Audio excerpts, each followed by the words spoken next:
El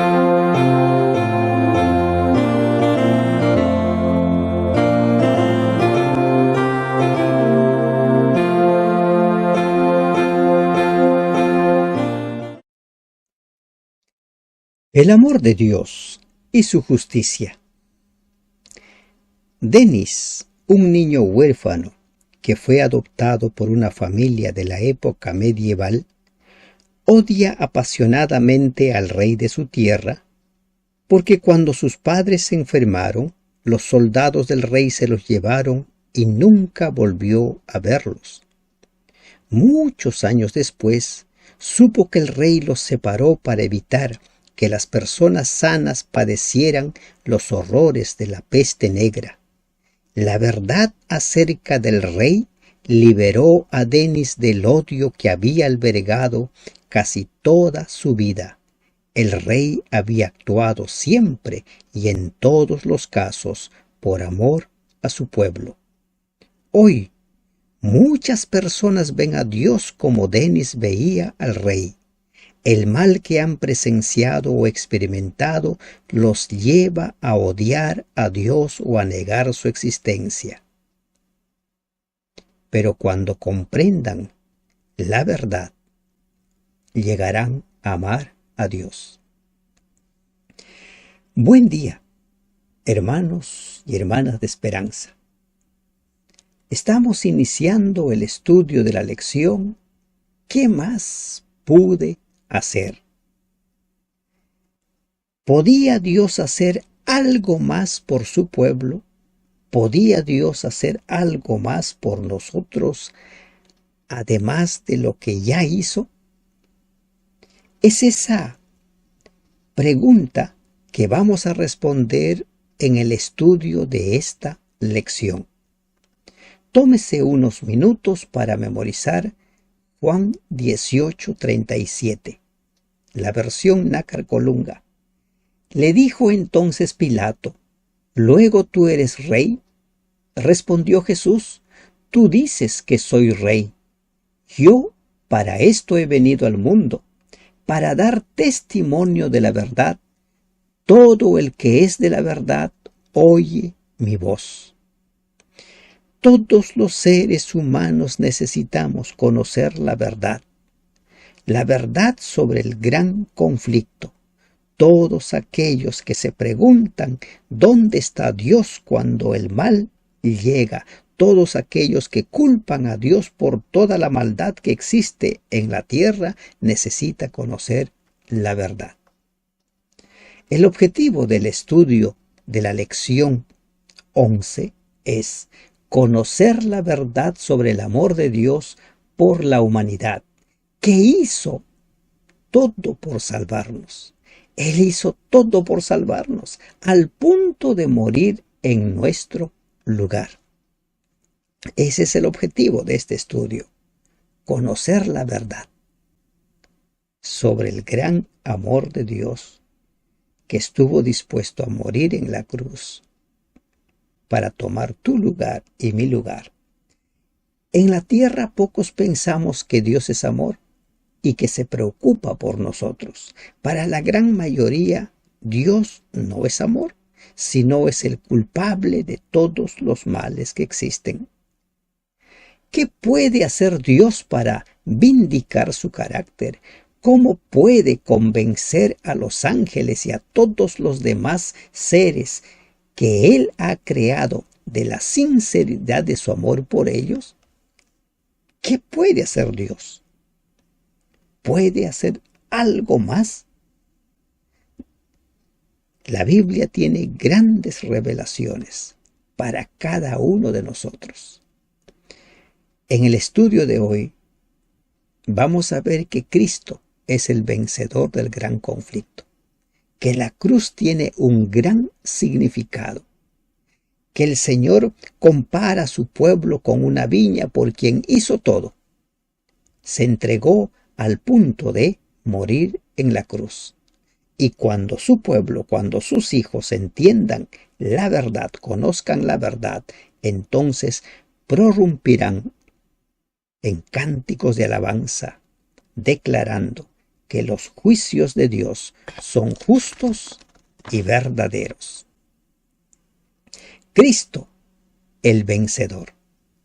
Aunque hay un enemigo en acción, al que el propio Cristo se refiere como el usurpador, el príncipe de este mundo, el verdadero Rey del universo es Jesucristo. Dice Apocalipsis 3:21, al que venciere, le daré que se siente conmigo en mi trono, así como yo he vencido y me he sentado con mi Padre en su trono. La corona de vida, estimados hermanos, es para el vencedor, no para aquel que justifica la tibieza de su vida espiritual, no para aquel que se la pasa diciendo que nadie es perfecto. La corona de vida es para el vencedor, así como Cristo venció. Hemos de ser vencedores, pero no por nuestros medios, sino por las armas, con las armas que el Señor pone a nuestra disposición. Satanás mantiene que el carácter de Dios es el de un tirano, pero ¿cuál es el carácter de Satanás? La cruz demostró cuál es el verdadero carácter de Satanás, que Satanás es un homicida.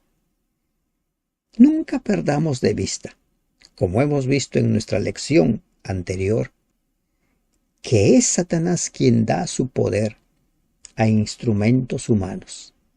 Es Satanás el que está detrás de toda la maldad que sucede en nuestro planeta. Apocalipsis 12:9 describe a Satanás como un engañador. La mentira, las medias verdades son los instrumentos que utiliza Satanás y lamentablemente tiene mucho efecto a su favor. Satanás también es un homicida. Y esto fue manifiesto cuando dio muerte a Jesús. Si usted revisa los evangelios, se dará cuenta que la muerte de Jesús fue realmente el resultado de un complot que solo Satanás puede hacerlo. Se le acusó de cosas que al final no pudieron demostrar.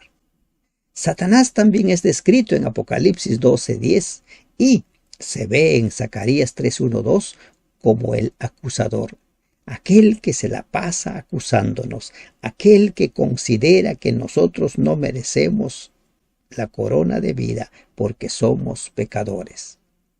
En 1 de Juan 5:19 se dice de Satanás que él es un usurpador. Dice el versículo 19, sabemos que somos de Dios y el mundo entero está bajo el maligno. Este mundo fue creado por Dios, la tierra fue creada por Dios, Él mandó y existió, pero Él cree que es el dueño, Él cree que merece la honra y la gloria porque Él es supuestamente el dueño de todo. Por sus mentiras le quitó a Adán su dominio sobre la tierra, convirtiéndose en el príncipe de este mundo, como dice Juan 14:30. Pero Jesús vino a destruir el imperio, el reino de muerte, el dominio de Satanás. 1 de Juan 3:8. Y lo consiguió.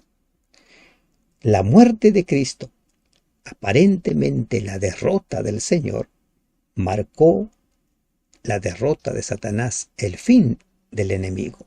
Con su vida Jesús dio testimonio de la verdad. Y este es el versículo que vamos a memorizar. Tómese un tiempo. Con su muerte obtuvo la victoria sobre el diablo y demostró el amor y la justicia de Dios. Finalmente destruirá a Satanás, a la muerte y al mal.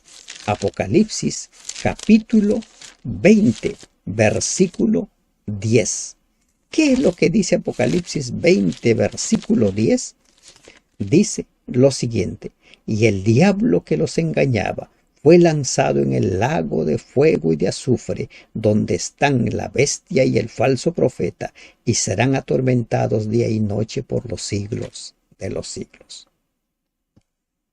La muerte segunda será el final de Satanás y todos sus seguidores.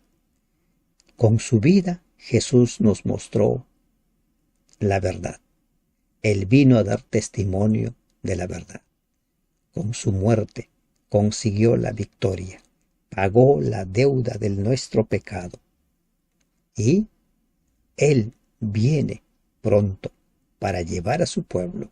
Y 1000 años después, dice Apocalipsis 20, que se destruirá definitivamente el mal.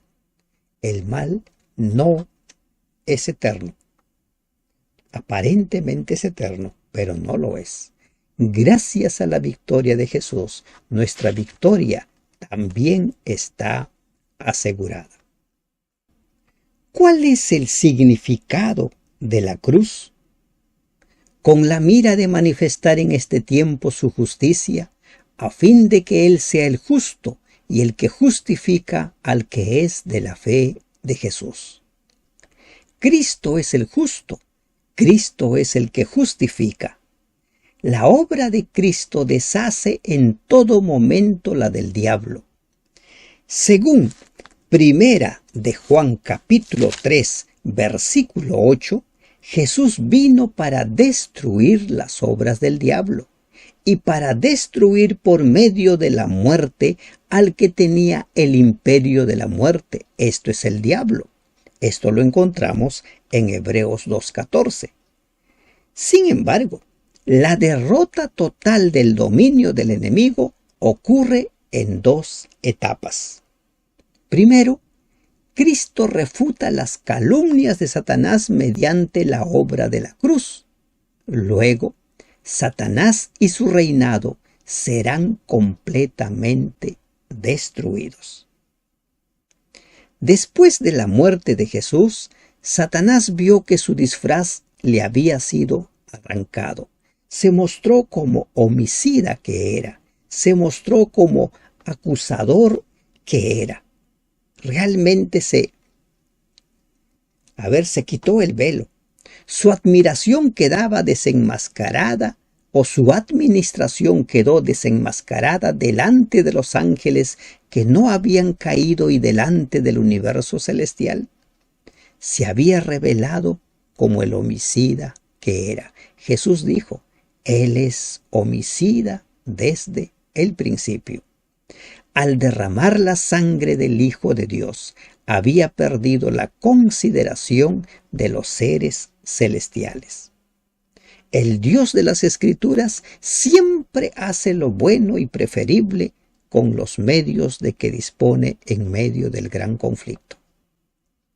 El plan de salvación revelado por Dios, en ese plan de salvación trazado antes de la caída de Adán y Eva, Dios manifiesta su gran amor por sus criaturas, por nosotros.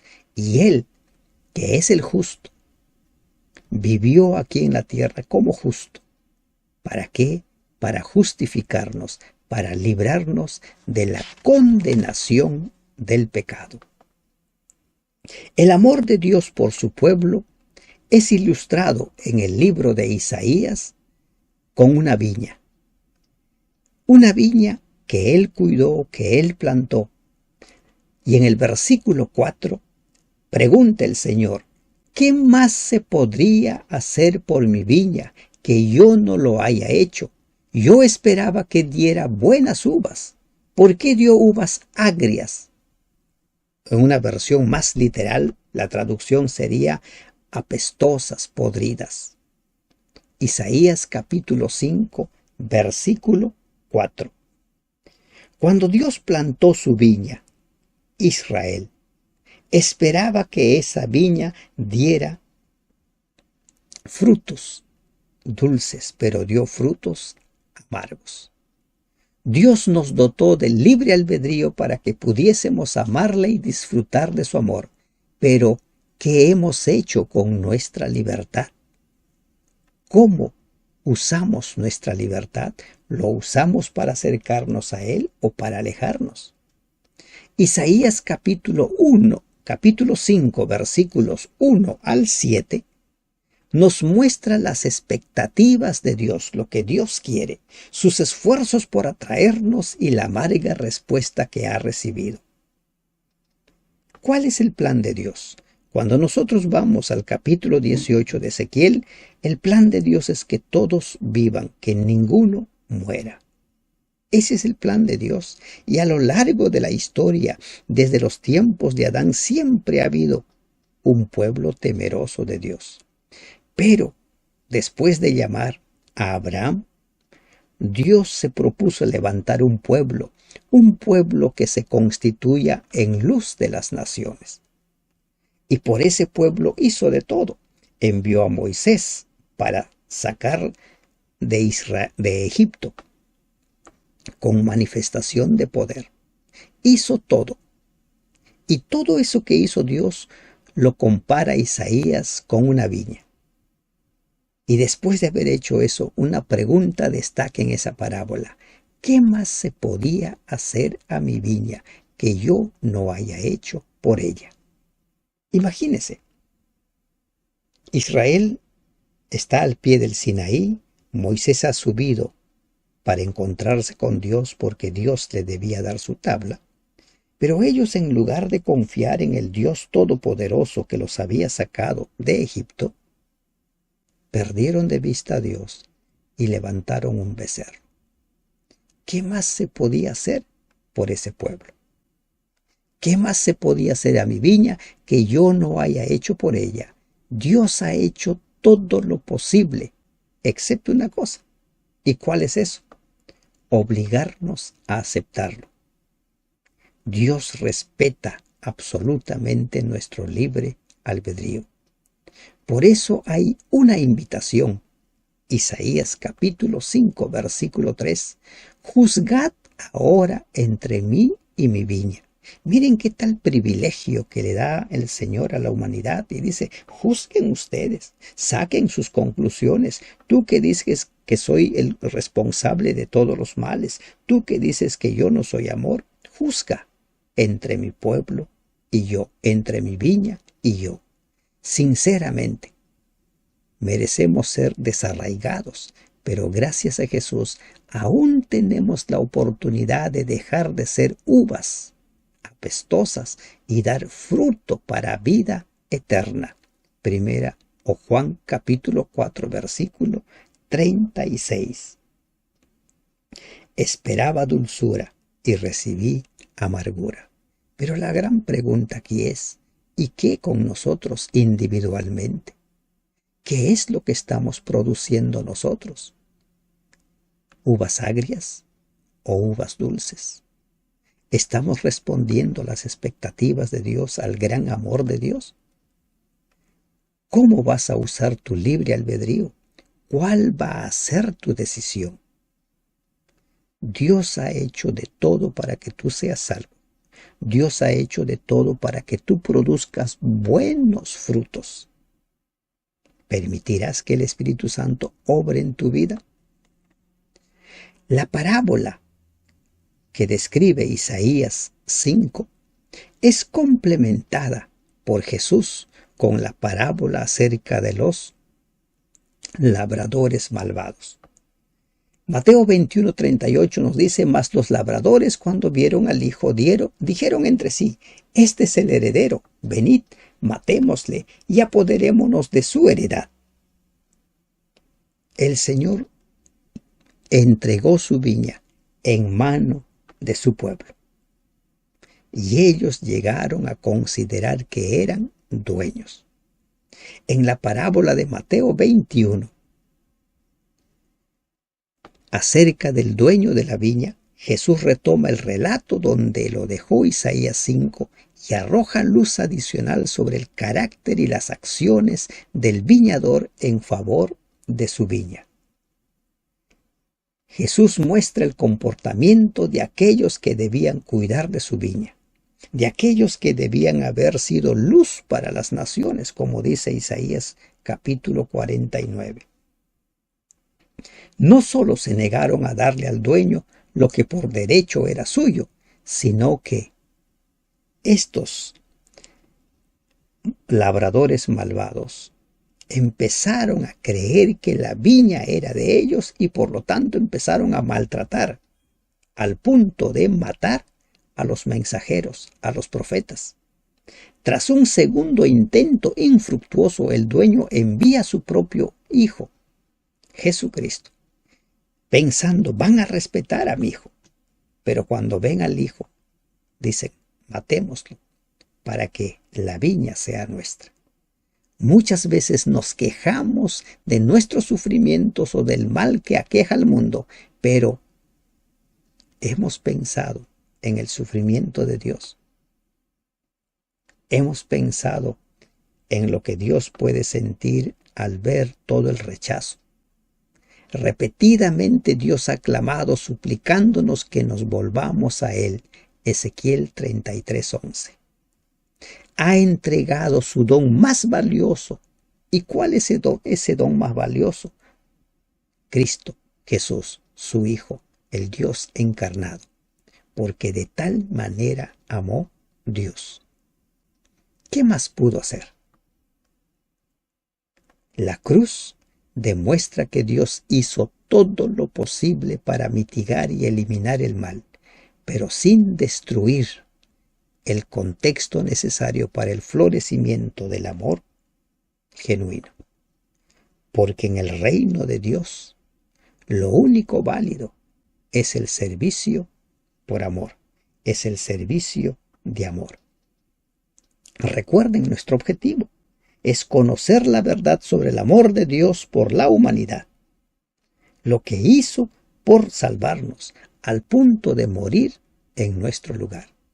Y la cruz demuestra el gran amor que Dios tiene a la humanidad. La vindicación del nombre de Dios. Al final, el nombre de Dios va a ser vindicado. La Biblia habla de juicio. Juicios en los cuales los seres humanos serán juzgados de acuerdo a sus obras, como dice Apocalipsis capítulo 22, versículo 12. En Apocalipsis 19:2, después de que todo ha sido revelado, después de que el remanente ha entendido la verdad del gran conflicto, aclama, porque sus juicios son justos y verdaderos. Él es digno de recibir la honra y la gloria, porque sus juicios son verdaderos. Dios ha decidido hacer de su juicio un proceso transparente. Por eso, de algún modo, Él mismo se somete al juicio de sus criaturas. Desea que todos confíen en su criterio, para que el mal sea erradicado y no vuelva a levantarse. Todos deben confiar en el carácter perfecto del juez. Nahum 1:9. Nahum 1:9 dice que no se volverá a levantar la iniquidad. Alguno puede preguntarse, ¿pero cómo es? ¿Perderá el hombre su libre albedrío? No, porque si no hay libre albedrío no hay servicio de amor. Y el reino de Dios es un reino donde el amor prima. No se volverá a levantar el mal por segunda vez, porque cada uno de los redimidos, porque cada uno de los seres celestiales habrán aprendido la lección. Y recuerden el pacto, las leyes de Dios grabadas en la mente y el corazón de cada uno de nosotros. La palabra de Dios corriendo por nuestras venas, por nuestras arterias. La Biblia habla de un juicio en fases. Primera fase, el juicio investigador. Daniel capítulo 7, versículo 9 al 11. Fases. Miren, hay un solo juicio, pero algunos consideran que son 3 juicios. No, es uno solo. El juicio investigador. Ante los ángeles y los mundos no caídos, Dios muestra todas las pruebas necesarias para salvar o condenar a los pecadores. La segunda fase, el juicio milenario, Apocalipsis 24. Los redimidos, dice Apocalipsis 24, que revisan las pruebas usadas en el juicio investigador. La tercera fase, el juicio final, Apocalipsis 20, 11 y 12. Los impíos conocen las pruebas que les condenan. Y por último, la fase final, todos reconocen la justicia divina. Isaías 45, 23 y Filipenses 2:10 dice, para que en el nombre de Jesús se doble toda rodilla de los que están en los cielos y en la tierra y debajo de la tierra. Entonces todos los redimidos en aquel gran día proclamarán lo que dice Apocalipsis 15:3, y cantan el cántico de Moisés, siervo de Dios, y el cántico del Cordero, diciendo, grandes y maravillosas son tus obras, Señor Dios Todopoderoso, justos y verdaderos son tus caminos, Rey de los santos. Y en Apocalipsis capítulo 19 leemos, después de esto oí una gran voz de gran multitud en el cielo que decía, aleluya, salvación y honra y gloria y poder son del Señor Dios nuestro, porque sus juicios son verdaderos y justos, pues ha juzgado a la gran ramera que ha corrompido la tierra con su fornicación, y ha vengado la sangre de sus siervos de la mano de ella. Y otra vez dijeron, aleluya, nuestro Dios reina. ¿Qué hemos aprendido en la lección de hoy? Debemos reconocer que Dios es justo. Cuando comprendamos plenamente lo que Dios ha hecho por nosotros, también nosotros proclamaremos, justos son sus juicios, son verdaderos. Debemos reconocer las intenciones amorosas de Dios. En todo momento, aunque aparentemente las intenciones parecieran para mal, debiéramos reconocer esas intenciones amorosas de Dios. Y por último, debemos proclamar la justicia y las intenciones amorosas de nuestro Dios, dar a conocer al mundo entero que Dios es amor. ¿Cómo podemos reconocer y proclamar la justicia y las intenciones amorosas de Dios en nuestra vida cotidiana y en nuestras conversaciones acerca de Dios? ¿Cómo? Nadie da lo que no tiene. De la abundancia del corazón habla la boca. En la medida que interioricemos las verdades reveladas, seremos capaces de dar a conocerlo, no solo con nuestros dichos, sino también con nuestros hechos. ¿Qué más pudo hacer Dios por nosotros? Nada más. Él lo ha hecho todo. Y la mayor demostración de su amor es que Él murió en tu lugar y en mi lugar. Acéptalo como tu Salvador. Acéptalo como el Rey de tu vida. Que Dios te bendiga. Amén.